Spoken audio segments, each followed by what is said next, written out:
नमस्कार, स्वागत है आपका एबीपी न्यूज में। आपके साथ मैं अखिलेश आनंद हूं। तो देश का सबसे बड़ा पॉलिटिकल शो शुरू हो चुका है। नमस्कार, मैं हूं आपके साथ शिरीन और आप देख रहे हैं political power centre.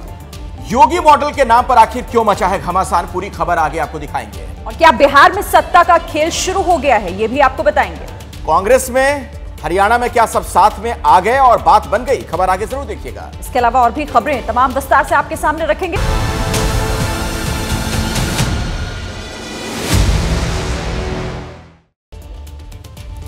Political power centre की शुरुआत करते हैं और आज की सबसे बड़ी खबर, आपको पता है योगी मॉडल की चर्चा पूरे देश में होती रहती है, लेकिन हिमाचल प्रदेश में कांग्रेस के अंदर इसे लेकर चर्चा हुई तो कोहराम की स्थिति उत्पन्न हो गई। हालात इस कदर बिगड़े कि सरकार को अपना ही फैसला वापस लेना पड़ा। रोटियों में थूक लगा रहे हैं।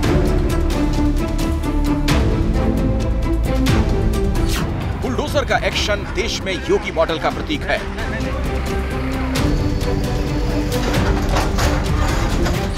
अपराधियों का एनकाउंटर योगी की मजबूत छवि का मॉडल है।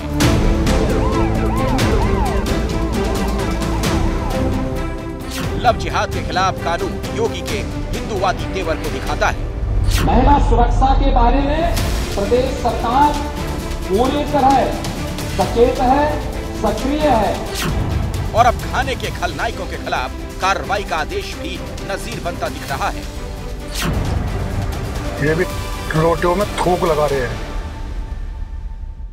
जिस तरीके से उत्तर प्रदेश में भी, वहाँ पर भी आपको अपना उसमें नाम और आईडी लगाना होगा, तो हमने भी इसको यहाँ पर पूरी मजबूती से लागू करने का निर्णय किया है। जो कानून हमने लाया, हमारा हिमाचल हमारा शासन नहीं है, वहाँ कांग्रेस का शासन है, लेकिन उस सरकार ने भी हमारे इस कानून को एडॉप्ट करने का काम किया है। ये कड़क कानून जो है, ये वास्तव में उत्तर प्रदेश के मुख्यमंत्री के स्वागत योग्य है। मैं मध्य प्रदेश के मुख्यमंत्री डॉक्टर मोहन यादव जी से भी अनुरोध करूंगा, करोड़ों लोगों के संरक्षण के लिए इसी प्रकार का आदेश जारी करें। असल में हुआ ये कि यूपी सहित देश के कई इलाकों से ऐसी तस्वीरें जिसमें कोई जूस में पेशाब मिलाता दिखा, कोई रोटी पर थूक डालता।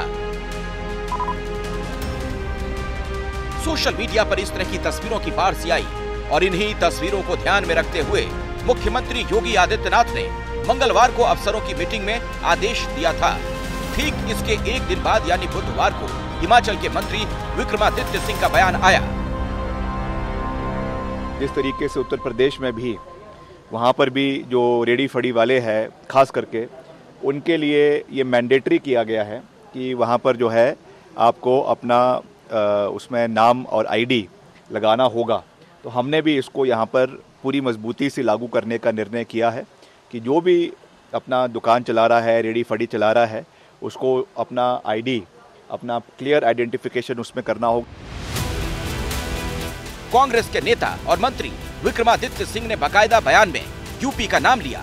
अब खबर ये कि इस बयान के बाद कांग्रेस अध्यक्ष मल्लिकार्जुन खड़गे ने विक्रमादित्य को फटकार लगाई है। कांग्रेस सूत्रों ने हमें बताया है कि मंत्री विक्रमादित्य सिंह की टिप्पणियों से पार्टी नेतृत्व असहज है। राहुल गांधी और कांग्रेस अध्यक्ष खड़गे नाराज हैं। यही वजह है कि कांग्रेस नेतृत्व ने मंत्री को फटकार लगाई है। साथ ही सीएम सुक्खू को भी नसीहत दी गई है। खबर यह भी है कि इसके बाद सीएम और मंत्री ने कांग्रेस नेतृत्व को सफाई दी, जिसके बाद विक्रमादित्य सिंह ने यूपी मॉडल से जोड़ने की बात को गलत माना। ये यूपी से इसका कोई लेना देना नहीं है। आपने ही कहा यूपी, उस दिन उन्होंने पूछा मेरे से, मीडिया ने उस दिन पूछा तो उन्होंने ये कहा कि वहां पर भी बनी है, मगर उसका Himachal is a separate state. Himachal का यूपी से कोई लेना देना नहीं है। Maybe I was misquoted. UP का अपना सिस्टम है, अपना राज्य है, अपने मुख्यमंत्री है। हमको हिमाचल प्रदेश अपना राज्य है। यूपी की तर्ज पे कोई आदेश, ये बेवजह का एक वो है। विक्रमादित्य ने भी कहा है, उन्होंने ये कहा कि ताकि वहाँ पे जो है सुधार होके जो वैध रूप से हैं वही जो है वो दुकानें या रेडी वाले बैठ सकते। इतनी सी बात है, उसको यूपी से तुलना करने कोई मतलब ही नहीं। असल में ये संयोग कहिए कि जिस दिन यूपी में फैसला लिया गया उसी दिन मंगलवार को हिमाचल सरकार ने भी मीटिंग करके होटल और खाने पीने के दुकानदारों के लिए नेम प्लेट लगाने का निर्देश दिया। हमने इसको लागू किया था, लेकिन कांग्रेस की गवर्नमेंट आने के बाद इस पर अमल बंद कर दिया था। योगी जी की तर्ज पर उनके मंत्री ही कह रहे हैं, और मैं उम्मीद करता हूँ जो मंत्री ने कहा वो उस पर कायम रहेंगे। उनको ऊपर दबाव आएगा, मैं इस बात से सहमत हूँ, क्योंकि इससे पहले भी एक मंत्री ने विधानसभा के अंदर बहुत कुछ बोला था, लेकिन दबाव आया, उसके बाद वो बदल गए। पहले शिमला की मस्जिद विवाद और अब नेम प्लेट विवाद की वजह से कांग्रेस का नेतृत्व हिमाचल में अपनी ही सरकार से सहज नहीं है, लेकिन योगी मॉडल की चर्चा पूरे देश में हो रही है और उस पर सियासत भी तेज है। और अब खबर यह है कि हिमाचल सरकार ने कह दिया है कि इस मुद्दे पर अभी विचार ही किया जा रहा है। नेम प्लेट या पहचान अनिवार्य रूप से प्रदर्शित करने के संबंध में कोई निर्णय नहीं लिया गया है। इस पर विचार करने के लिए कमेटी बनाई गई है। अब ये जो योगी मॉडल है, इसकी नेशनल अपील कैसे है, क्या है, जरा उसे भी आप समझिए। बुलडोजर की बात की जाए, मध्य प्रदेश से लेकर उत्तराखंड, राजस्थान और गुजरात में भी इसका असर देखने को मिला। इसे उसी तरीके से उतारने की कोशिश की गई प्रशासन की कार्रवाई में। लव जिहाद पर एक्शन देखिए, असम से लेकर उत्तराखंड और गुजरात से भी इस तरह की खबरें आई। ये सब योगी मॉडल की बात हो रही है। नेम प्लेट वाला विवाद आपने देखा अभी हिमाचल प्रदेश में, उत्तराखंड में भी इसकी खूब चर्चा होती रही।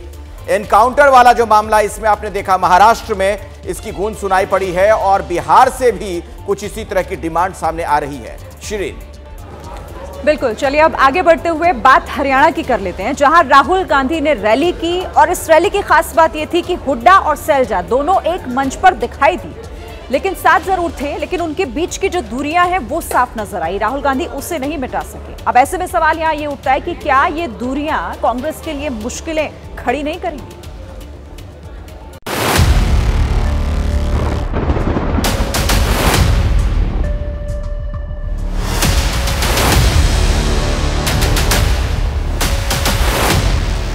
बीच में राहुल गांधी और एक तरफ कुमारी शैलजा और दूसरी तरफ भूपेंद्र हुड्डा हैं, लेकिन ना तो हुड्डा शैलजा की तरफ देख रहे हैं और ना ही शैलजा हुड्डा की तरफ।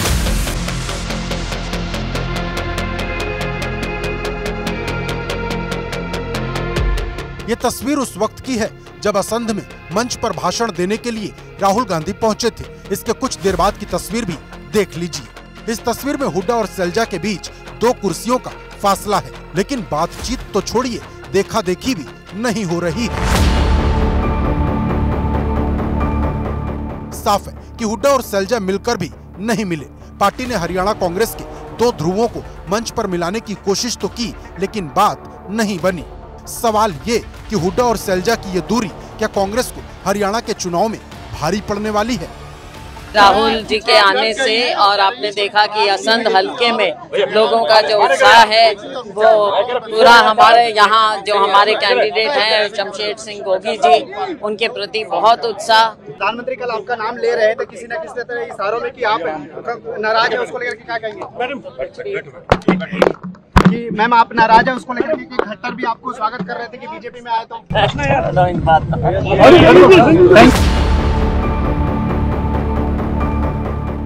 नाराजगी के सवाल पर शैलजा खुलकर बोलने से बच रही हैं, लेकिन कहते हैं ना कि एक तस्वीर हजारों शब्दों को बयां करती है, तो उसका एक और उदाहरण देख लीजिए।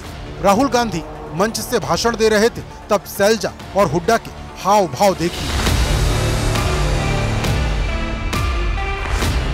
दोनों एक दूसरे की तरफ देख भी नहीं रहे हैं, दोनों के चेहरे अलग अलग दिशा में हैं, भाव भंगिमा भी कड़वाहट वाली ही है। राहुल गांधी ने भले ही मंच से भाषण के दौरान बीजेपी पर निशाना साधकर कांग्रेस को जिताने की अपील की, अपने नेताओं को टाइगर कहा, लेकिन गुटबाजी खत्म नहीं करा सके। आमतौर से बब्बर शेर अकेला दिखता है, टाइगर अकेला दिखता है, यहाँ पे मतलब हजारों टाइगर एक साथ बैठे हुए हैं। और तो और जब राहुल मंच से जाने लगे तब एक मौका और था जब शैलजा और हुड्डा में बात हो सकती थी, लेकिन इस मौके को भी दोनों ने पास नहीं आने दिया। जिस इलाके में राहुल रैली करने पहुंचे थे, वहां से शैलजा गुट के नेता को कांग्रेस ने उम्मीदवार बनाया था। शैलजा ने चलते वक्त मंच पर अपने समर्थकों से राहुल की मुलाकात करवाई, लेकिन हुड्डा और शैलजा दोनों नेताओं ने आपसी कड़वाहट के बीच इतना लिहाज जरूर रखा कि मंच से भाषण देते वक्त दोनों ने एक दूसरे के नाम लिए।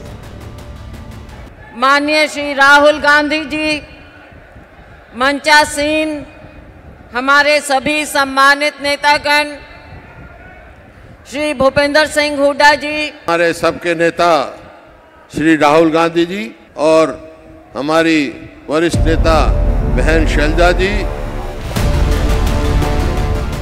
कुल मिलाकर कहानी ये हो गई कि जिस गुटबाजी की बात पर्दे के पीछे थी वो कल पोस्टर के रास्ते और आज मंच तक पहुंच गई। अब आगे कहां जाएगी ये देखना है। और अब खबर बिहार से है, आपको दिखाते हैं कि जाति को लेकर कैसे यहां पर जंग की स्थिति बन गई है। जीतन राम मांझी और लालू यादव बिल्कुल आमने सामने नजर आ रहे हैं और अब ये मामला दलितों के खिलाफ बयानबाजी का हो गया है। जीतन राम मांझी जी का नाम मांझी जी है, लेकिन लोग तो इनको प्यार से जीतन राम शर्मा बुलाते हैं। जीतन राम शर्मा, जीतन राम शर्मा बुलाते हैं। जीतन राम शर्मा। शुरुआत 19 सितंबर को नवादा अग्निकांड के बाद हुई बयानबाजी से। तब तेजस्वी यादव ने मांझी के नाम के साथ शर्मा लगाया था। इस बयान को 7 दिन बीत चुके हैं, लेकिन केंद्रीय मंत्री जीतन राम मांझी नहीं भूले हैं। एक बात है कि वो लोग नहीं पढ़े हैं, हम तो पढ़ के आए ही हैं। वो पीएचडी है, नेट है, प्रोफेसर है, हम भी ऑनर्स किया है। उनकी डिग्री क्या है वो बतावें, एक चीज़। दूसरी बात, यदि वो शर्मा हमको कहते हैं तो अपने पिताजी के बारे में मान लें कि उनके पिताजी किसके जन्म में हुए हैं। गणेरिया के जन्म में हुए हैं तो गणेरिया हैं, वो यादव नहीं है। इस बयान के जरिए जीतन राम मांझी ने जाति विवाद के चिन्ह को जिंदा कर दिया। मांझी के बयान पर सवाल लालू से हुआ तो उन्होंने तंजिया अंदाज में जो कहा वो जाति सूचक बयान के तौर पर देखा जाने लगा। मांझी जी कह रहे लालू यादव यादव नहीं है, गणेरिया है। रुक जाए। वो मुसहर है जी, वो मुसहर है क्या? वो मुसहर है क्या? जवाब में लालू के इस बयान के साथ जीतन राम मांझी ने सोशल मीडिया पर पोस्ट लिख दिया। मांझी पर दिए लालू के बयान को एनडीए ने मुद्दा बना दिया है। नेता कह रहे हैं कि लालू दलितों का अपमान पहले से करते रहे हैं। आदरणीय लालू प्रसाद जी की भाषा ऐसी ही रही थी। कोई ज्ञानी पुरुष वो थोड़े ही थे। अभी कोई भूल गया है क्या कि भूरे बाल साफ करो, परवल की सब्जी काटो। आज फिर से आदरणीय जीतन राम मांझी जी पर उन्होंने कहा है कि तुम मुसहर हो क्या? वो बेहद आपत्तिजनक है। मैं इसकी घोर निंदा करता हूँ। ये पूरे देश और पूरे प्रदेश के दलितों का अपमान है। हम तो चैलेंज देते हैं उनको कि आप अपनी वंशावली जारी करिए कि आप सही मायनों में यादव हैं कि आप सही मायनों में गणेरी हैं, पता चल जाएगा। दुनिया के सबसे बड़े घोटालेबाज लालू प्रसाद यादव, आपने अपनी जाति में भी घोटाला किया है हिम्मत तो अपनी 3 पीढ़ी का वंशावली जारी करें, दूध का दूध और पानी का पानी हो जाएगा। लालू की पार्टी आरजेडी भी चुप नहीं है। मोर्चा लालू यादव की सांसद बेटी मीसा भारती ने संभाला है। अब उन्हीं से जाति प्रमाण पत्र तो सब बिहार के लोग को उन्हीं से लेना पड़ेगा। मांझी जी, जीतन बाबू मांझी जी आदरणीय प्रधानमंत्री मोदी जी के संगत में अब उन्हीं की भाषा बोल रहे हैं। आदरणीय जीतन बाबू मांझी जी 1 सीट जीत करके केंद्र में माननीय मंत्री बने हैं। ये आदरणीय लालू प्रसाद जी का और विपक्ष का दबाव है। मांझी जी जाति प्रमाण पत्र ना बांटें। जाति विवाद ने बिहार की सियासत को गरमा दिया। जीतन राम मांझी जिस जाति से आते हैं, बिहार में उसकी आबादी करीब 3% के आसपास है और इस वोट बैंक पर मांझी की पकड़ है। कोविड के दौरान माता पिता को खोने वाले 1326 बच्चों के लिए हर महीने 5000 की पेंशन दी जाती थी। 5 तक का पेमेंट आ चुका था। इसके बाद में अभी तक कोई पेमेंट नहीं आया। एबीपी न्यूज की खबर का असर हुआ है। बच्चों को 3 महीने की मदद एक साथ दी गई है हमारा वादा, आपको आगे रखने का इरादा। हम जो कहते हैं वो करते हैं। ये खबर कल हमने आपको दिखाई थी। हमने आपको ये बताया था कि आखिर कैसे कोरोना पीड़ितों की मदद मध्य प्रदेश की सरकार ने रोक रखी है। दरअसल ये योजना शुरू हुई थी शिवराज सरकार के जमाने में, लेकिन आरोप ये लगा कि मोहन यादव सरकार ने इस पर ब्रेक लगा दिया। आरोप ये लग रहे थे कि दरअसल इस योजना को रोका गया है, लेकिन एबीपी न्यूज पर कल खबर चली और आज सरकार ने पैसे भेज दिए। सरकार ने यह कहकर एबीपी न्यूज की रिपोर्ट पर सवाल उठाए कि हमने भ्रामक खबर दिखाई अब हम एमपी सरकार के फैक्ट चेक का फैक्ट देश के सामने लाने जा रहे हैं। खबर है मध्य प्रदेश से, बहुत ही हैरान करने वाली खबर। कोविड के दौरान माता पिता को खोने वाले शिवराज सरकार ने सीएम बाल आशीर्वाद योजना शुरू की थी और इसी के तहत हर महीने 5,000 की पेंशन दी जाती थी, लेकिन 6 महीने से यह बंद है। बुधवार को एबीपी न्यूज ने मध्य प्रदेश में अनाथ बच्चों का भरोसा तोड़ने वाली खबर दिखाई थी। इस खबर के बाद आज मध्य प्रदेश की मोहन सरकार जागी है और बच्चों के खाते में 3 महीने के 15,000 रुपए ट्रांसफर किए गए हैं। एबीपी न्यूज की खबर का बड़ा असर हुआ है। 6 माह से राशि नहीं मिली थी, अब उनके खातों में राशि आ चुकी है। मध्य प्रदेश की सरकार जाग चुकी है और अब बच्चे बेहद खुश हैं, क्योंकि एबीपी न्यूज ने 24 घंटे के अंदर प्रमुखता से इस खबर को दिखाया था और अभी 24 घंटे भी नहीं हुए और आप देख सकते हैं दूसरे ही दिन इन जो ये कोविड के दौरान जिनके माता पिता शांत हुए उन बच्चों के खाते में पैसे आ चुके हैं। ये 15,000 रुपये ये 2 बच्चे हैं, इनके 30,000 रुपये इनके अकाउंट में आ गए हैं। 15,000 रुपये की राशि 3-3 माह की डाली गई है। इस साल अप्रैल, मई, जून महीने का पैसा बच्चों के खाते में नहीं भेजा गया था, जिसको लेकर एबीपी न्यूज ने बुधवार को खबर दिखाई थी। लेकिन मध्य प्रदेश सरकार ने एबीपी न्यूज की खबर को लेकर ही सवाल उठा दिए हैं। फैक्ट चेक का दावा करते हुए मध्य प्रदेश का जनसंपर्क विभाग कहता है कि जुलाई में ही बजट जारी किया जा चुका है। सवाल ये है कि जब सरकार ने 10 जुलाई 2024 को ही 1,84,00,000 का बजट जारी कर दिया, जिसके तहत अप्रैल, मई और जून महीने के पैसे दिए जाने थे, तो फिर क्यों एबीपी न्यूज पर खबर चलने का इंतजार किया गया? आखिर क्यों नहीं पैसे बच्चों के खाते में जुलाई, अगस्त या फिर 25 सितंबर से पहले जारी किए गए? क्या इस फैक्ट चेक के बहाने मध्य प्रदेश का जनसंपर्क विभाग जनता को गुमराह नहीं कर रहा? अगर सही सवाल उठाने से सरकार को इतनी ही दिक्कत है तो फिर सही समय पर बच्चों को पैसे दे देते। 6 महीने से पैसे नहीं दिए जाने का दावा अगर एमपी के जनसंपर्क विभाग को भ्रामक लगता है तो फिर अप्रैल से सितंबर तक कितने महीने होते हैं? जनसंपर्क विभाग के अधिकारी और कर्मचारी यही जोड़ लें। हाँ, ये बात सही है कि एबीपी न्यूज ने अपनी खबर में बच्चों की संख्या 1,326 बताई थी और ये जानकारी किसी और सोर्स से नहीं बल्कि स्थानीय अधिकारियों के हवाले से ही मिली थी। जनसंपर्क विभाग भी अपने इस फैक्ट चेक में बच्चों की कुल स्वीकृत संख्या 1,435 बता रहा है और ये भी कह रहा है कि कुछ बच्चे पात्रता गंवा चुके हैं और संख्या 1,225 हो चुकी है। हो सकता है कि 1,326 बच्चों का जो आंकड़ा हमें मिला वो कुछ दिन पहले का हो। अगर सरकार और सिस्टम वाकई कोरोना पीड़ित बच्चों को लेकर संवेदनशील था तो फिर समय से पैसे उनके खाते में क्यों नहीं पहुंचाए गए? सरकार अगर पैसे समय से भेज चुकी होती तो हमें ये खबर दिखाने की जरूरत नहीं पड़ती। सवाल उठाने से बेहतर होगा कि सरकार समाधान पर ध्यान दे। क्या बिहार में खेला होने की तैयारी शुरू हो गई है? विपक्ष के एक दावे ने पटना के पॉलिटिकल कॉरिडोर में खलबली मचा दी है। दावा इस बात का है कि बीजेपी अपना सीएम बनाने जा रही है।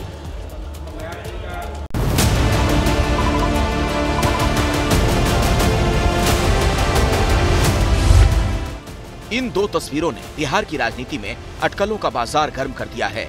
पहली तस्वीर में मुख्यमंत्री नीतीश कुमार हैं, जो समीक्षा बैठक कर रहे हैं, लेकिन साथ में एक भी डेप्यूटी सीएम नहीं है। दूसरी तस्वीर पिछले हफ्ते की है, जिसमें सिर्फ बीजेपी के मंत्री और नेता दिख रहे हैं। मंच पर लगे पोस्टर में भी उन्हीं का नाम है। अब सवाल ये उठ रहे हैं कि क्या बीजेपी और जेडीयू में सब ठीक नहीं? आरजेडी ने जो दावा किया वो हैरान करने वाला है।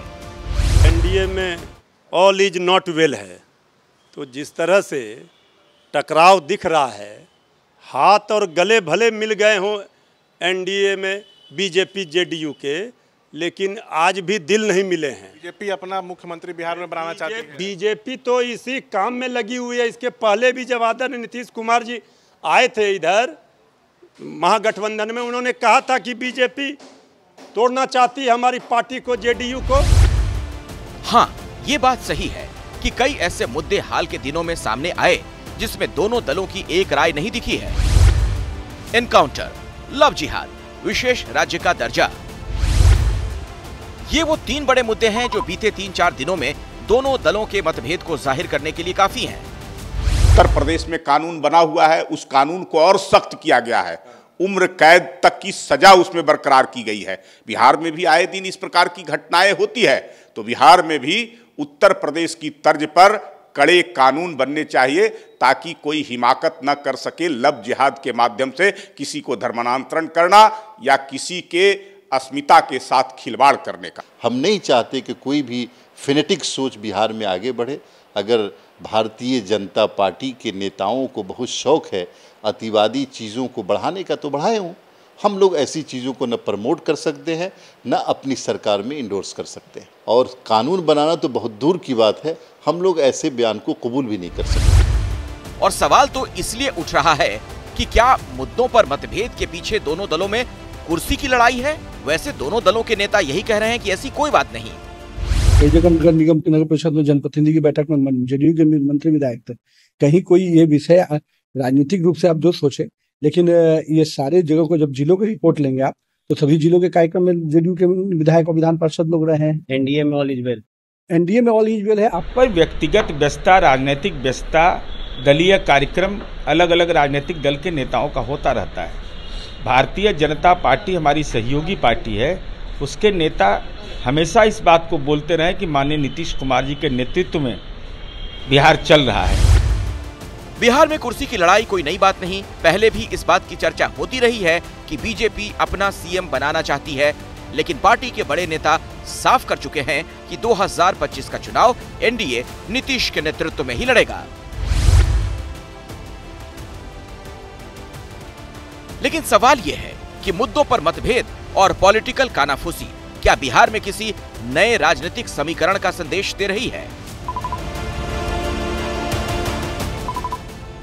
इस चर्चा के बीच बीजेपी अध्यक्ष जेपी नड्डा 28 सितंबर को बिहार जा रहे हैं। देखना होगा कि पॉलिटिकल गॉसिप का भाव क्या रहता है। और अभी की बड़ी खबर आपको बता दें, महाराष्ट्र से बड़ी खबर आ रही है। आज महायुति की बैठक होनी है, लेकिन बैठक कब होगी इसे लेकर तस्वीर साफ नहीं है। माना यह जा रहा है कि देर रात बैठक हो सकती है, जिसमें सीएम एकनाथ शिंदे से लेकर दोनों जो डिप्टी सीएम हैं देवेंद्र फडणवीस और अजित पवार भी शामिल होंगे। 90 सीटों का यह पेंच है, यह सुलझेगा कैसे, बड़ा सवाल ये। तो महायुति की बैठक होनी है, लेकिन यह बैठक कब होगी, समय को लेकर अभी भी दुविधा की स्थिति है। गणेश ठाकुर हमारे सहयोगी जुड़ गए हैं इसी खबर पर और ज्यादा जानकारी के साथ। गणेश, ये सस्पेंस के बादल क्यों मंडरा रहे हैं अभी तक की बैठक कब होगी? अभी देखिए, अभी कुछ देर पहले हमने कुछ नेताओं से बात की तो 9:30 बजे मुख्यमंत्री के निवास स्थान वर्षा पर ये बैठक होने जा रही है, जानकारी मिल रही है, जिसमें तीनों नेता और इसके साथ ही तमाम दूसरे नेता इस बैठक में आ सकते हैं। 9:30-10 बजे के बाद ये बैठक होगी ऐसा बताया जा रहा है। अब देखना होगा कि इस बैठक में आखिर क्या चर्चा होती है और किस तरह इस बैठक की चर्चा सीट शेयरिंग के फॉर्मूले का जो गणित दिखाना है या जो पेज फंसा है उसको गिरवाता है और कितनी जगह किस पार्टी को मिलती है और कौन कौन से उम्मीदवारों के नाम पर मोहर लग सकती है। अक्टूबर के पहले हफ्ते में इन महायुति को या महागठबंधन को अपनी सीट फॉर्मूला और उम्मीदवारों का चयन करके सभी को समय देना है। जी ठीक है गणेश, इस पर नजर बनाकर आप रखिएगा खबर पर। अभी एक और बड़ी खबर आ गई है, खबर आ रही है कर्नाटक से। आपको बता दें कि कर्नाटक सरकार ने एक बड़ा फैसला लिया है सीबीआई को लेकर। खबर जो हमें मिल रही है, जो जानकारी मिल रही है, कर्नाटक सरकार ने राज्य में सीबीआई जांच की सहमति वापस ले ली है। सीबीआई के दुरुपयोग की वजह से फैसला लिया गया, ये तर्क, ये लॉजिक कर्नाटक सरकार की तरफ से। सीबीआई के दुरुपयोग की वजह से यह फैसला लिया गया है, कर्नाटक सरकार ये कह रही है। यानी कर्नाटक में अब सीबीआई जांच नहीं कर पाएगी। इसकी इजाजत सरकारों की तरफ से मिली होती है, विभिन्न सरकारों की तरफ से, लेकिन यह बड़ा फैसला लिया गया है। अभी की बहुत बड़ी खबर आपको बता दें, आपको पता है केंद्रीय जांच एजेंसी है सीबीआई, देश की सबसे उम्दा जांच एजेंसी मानी जाती है, प्रीमियर जांच एजेंसी। और यह फैसला देखिए, टाइमिंग बड़ा महत्वपूर्ण है। यह फैसला ऐसे वक्त में लिया गया है जबकि मुख्यमंत्री जांच के दायरे में है, खुद फंसे हुए नजर आ रहे हैं सिद्धारमैया।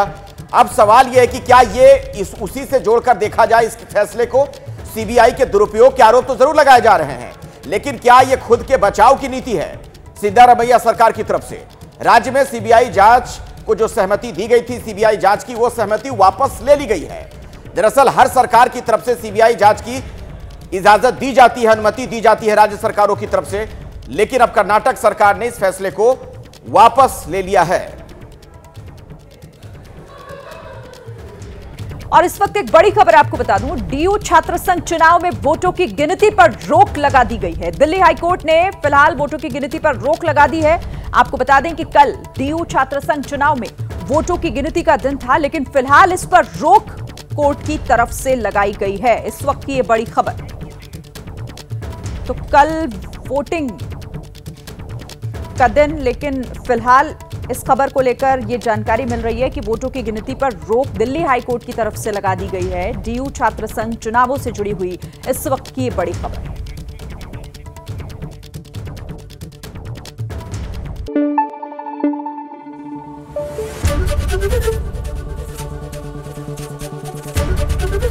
एबीपी न्यूज आपको रखे आगे।